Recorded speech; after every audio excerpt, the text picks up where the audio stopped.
শ্রীরামপুর শ্রমজীবী ব্লাড সেন্টারের পাশে ডক্টর সুবীর মুখোপাধ্যায়।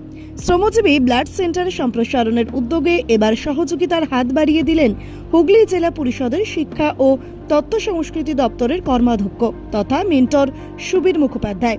নিজের 2 মাসের ভাতা শ্রমজীবী হাসপাতালের সহ সভাপতি ফণী গোপাল ভট্টাচার্যের হাতে তুলে দিয়ে সুবীরবাবু বলেন, শ্রীরামপুর শ্রমজীবী হাসপাতালের জন্মলগ্ন থেকেই আমি সঙ্গে আছি, ভবিষ্যতেও থাকব। এই ব্লাড সেন্টার সাধারণ মানুষের উদ্যোগে গড়ে উঠেছে, বহু মানুষ উপকৃত হন। এই ব্লাড সেন্টার সম্প্রসারিত হলে বহু সাধারণ মানুষ উপকৃত হবেন। আজকে আমার 2 মাসের অনারিয়ামে যা প্রাপ্য সাম্মানিক, সেটা আমি আজকে গিয়ে শ্রমজীবী হাসপাতালে আমি দান করলাম। তার কারণ কিছুদিন আগে ওনারা মানুষের কাছে একটা আবেদন করেছিলেন যে ওনাদের ব্লাড ব্যাঙ্কটার একটু সম্প্রসারণ করা দরকার। তার কারণ এখন ব্লাড ব্যাঙ্ক যা আছে তাতে 250 থেকে 300 ইউনিট ওনারা প্রিজার্ভ করতে পারেন। এর ফলে সোম থেকে শুক্রবার পর্যন্ত মানুষের চাহিদায় রক্ত পূরণ সেটা করতে পারেন, কিন্তু তারপরে একটা গ্যাপ হয়ে যায়।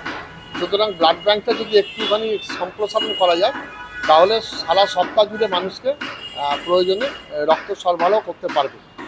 তাই ব্লাড ব্যাঙ্কটা সম্প্রসারণের জন্য সাধারণ মানুষের কাছে ওনারা একটা আবেদন করেছিলেন।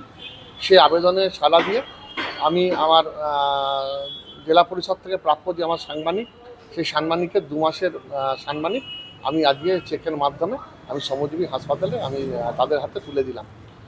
এর আগেও যখন কিছুদিন আগে দুষ্কৃতীরা এই শ্রমজীবী হাসপাতাল ভাঙচুর করেছিল, বহু মূল্যবান যন্ত্রপাতি নষ্ট করেছিল, সেই সময় পাশে দাঁড়িয়েছিলাম এবং আমার সাংবাদিকের অর্থ তাদের হাতে তুলে দিয়েছিলাম। এর আগেও আমি 2-1 বার আমার সাংবাদিকের অর্থ থেকে শ্রমজীবী হাসপাতালের বিভিন্ন কাজে আমি আমার সাংবাদিকের অর্থ আমি প্রদান করেছিলাম। আমি যেমন বিভিন্নভাবে আমার সাংবাদিকের অর্থের একটি টাকাও আমি নিজে কোনো খরচা করি না।